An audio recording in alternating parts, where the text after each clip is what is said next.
Hi, this is Stacy with Lily Bean Crafts by Stacy. Welcome back, and if it's your first time, thanks for stopping by. It's been a while since I've done a template on a tumbler, and I really felt like doing one. I purchased one a couple of months ago on Etsy, which I will link in the description, and it's got 3 different styles of this template, so I chose one of them that I thought would go good with this vinyl, and this is what we're doing today. So I am starting off with this 12 by 12 vinyl sheet that is from the Coveted Floral pack. This one is called Empower, and it is from Flynn Sisters Supply Shop. And what I'm doing here is I am just taking some clear shelf liner that I got from the dollar store, and to make it a lot easier for me to make this template on this tumbler, because I'm going to be doing some painting and glittering and things like that, I'm just going to go ahead and take this and just lay it right over the top of this vinyl sheet and have it set so that when I cut out the template with my Cricut, it will also cut out this clear wrap that's on here so that it'll make doing any of my extra design work a lot easier. I did put it on my Cricut setting of the textured vinyl with more pressure so that it went through and cut through both sets of vinyl pieces. So now I'm just going to go out and trim the pieces that I don't need and just put those off to the side, because you never know when you might need a couple of floral vinyl pieces. I always like to save them. So now I'm just trimming it out, and I'm just going to go ahead and take my scissors and cut around the edges here and just make it as easy as possible for me to line this up, because when you're doing a template like this, you want to make sure that you have it lined up as close to as perfect as possible, because everything is going to meet together. So it was really important for me to try to get this lined up. I am doing the hinge method, so I did cut a little bit of it off, and now I am just going to go ahead and take my large squeegee and just start slowly taking off the backing on here and getting this vinyl sheet wrapped all the way around. Actually, this template does not meet in the middle, so it actually made putting this on extremely easy, which I really appreciate.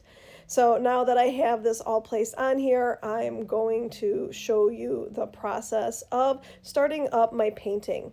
So what I'm doing is I'm matching up some glitter to paint colors.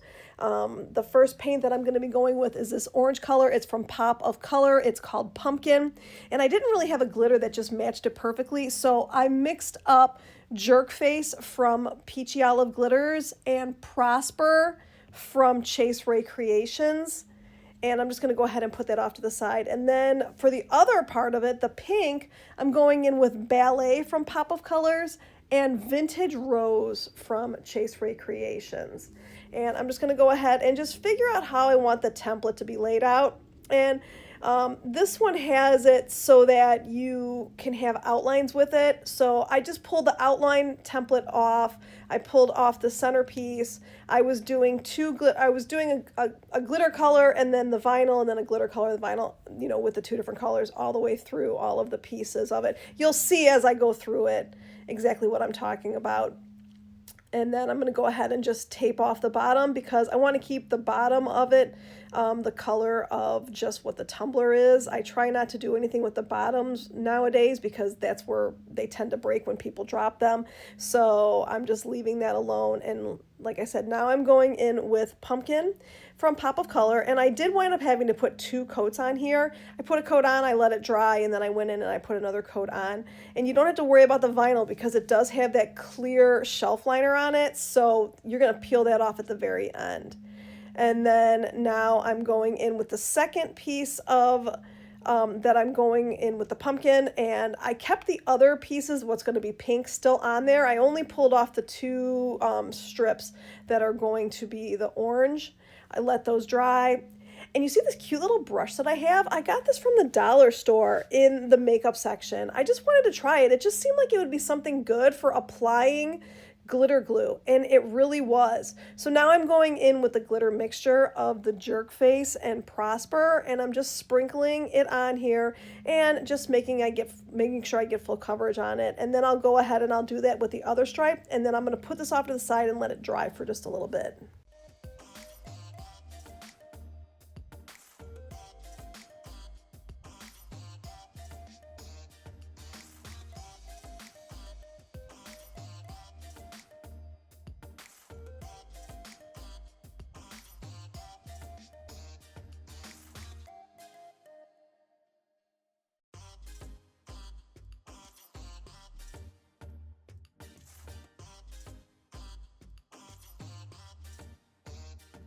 Now that that's dry, I'm going to go in and I'm going to pull off my next two pieces of vinyl, and this is where I'm going to be painting it pink.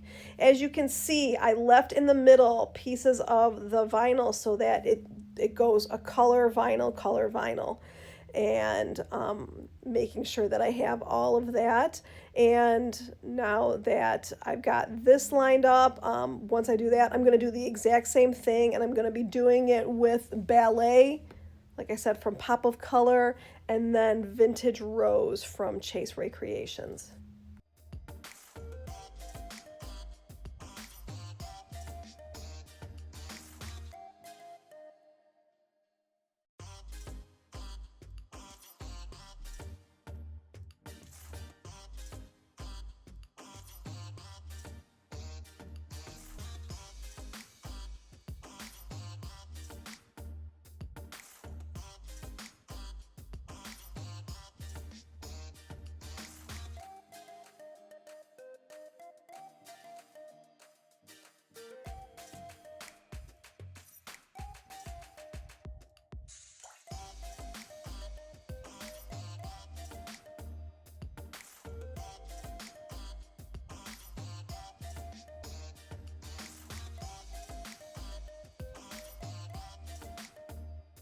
And now I'm just going to go with my glitter glue again and just go ahead and get this all covered up. And I'm going in with my Vintage Rose, like I said, from Rae Creations. I did have to do a little bit of touch up on this one. There was a couple spots where it just didn't lay nicely, but I am going to be doing some outlining with some champagne textured vinyl, so it would be covered anyways, but I was just covering my bases here and just kind of fix that up a little bit.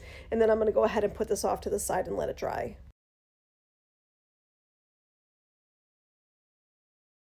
Now I'm just going to very carefully go in with my glitter glue and get all of this covered up, making sure that everything is exactly where I want it to be. I want to try to limit how much of it is going to get onto the vinyl. You do everything you can to keep it off of the vinyl. Sometimes it just happens, sometimes it doesn't. So by putting the glitter glue down, I'm at least trying to limit the damage of the spread of glitter.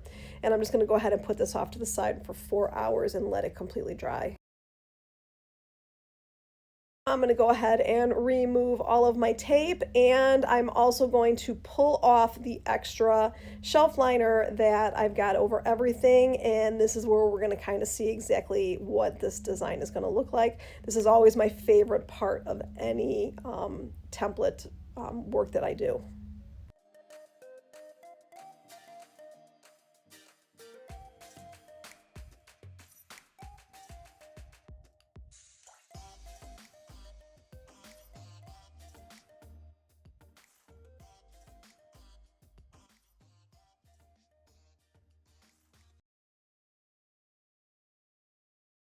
And now I'm going in with my first coat of epoxy. I am going in with 20 mLs of my Flynn Sisters Fast Set Epoxy. I'm going to go ahead and let this dry for about 2 hours, and then I'm going to go straight in with another 10 mLs of my Fast Set Epoxy.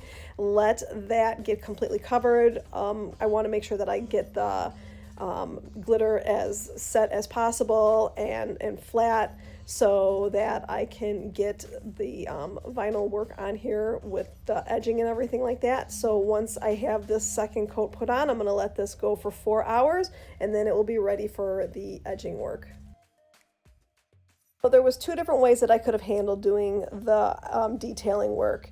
I could have taken the template, reprinted it out, and had the champagne gold vinyl already be in a wavy line, or I could cut it thin enough so that I can just make straight lines, not use a bunch of my vinyl, and make it so that it will curve. So I printed off a bunch of these little lines, and I did a 0.07 inch by 11.4, and I printed off like a half of a sheet just so that I could have a bunch of them, and then I'll just save all the rest of them. And because it's so thin, I could bend it and get it to fit along these curves, and you can't even tell that it was not pre-made with the curve, which worked out perfectly.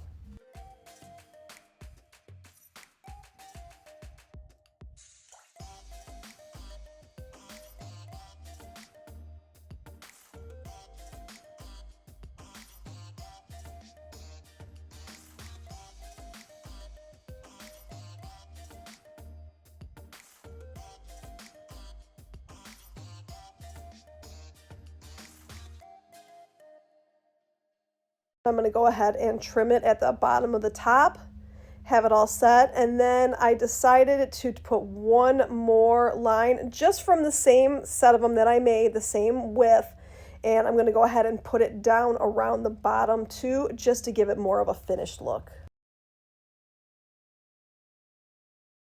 And because of the way that it lined up, it was not exact as far as making it seamless. So I just like to take an extra one of them and then just put it down the back seam there, and that just makes it look like it's more finished and even.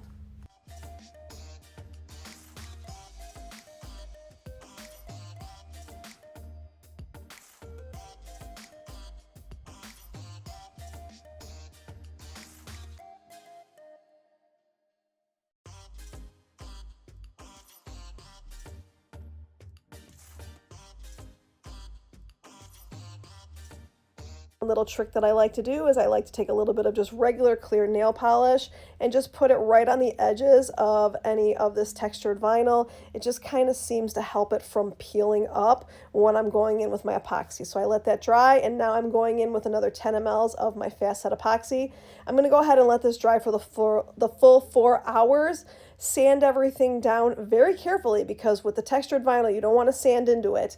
And then I'm going to go in with my final 10 mLs of my Flynn Sisters Artist Cure resin. This is what's going to give it that beautiful shine and the amazing look that you can't get anywhere else. That's going to take about 8 to 10 hours to dry, and then it's all done, and here is the finished product. So this is very easy to do. It seems like it's so much more intricate than it has to be, but it's beautiful, and I love how the colors all came together. And if you like this tutorial, please hit that like and subscribe button, and I'll see everybody again next week. Thank you so much. Bye-bye.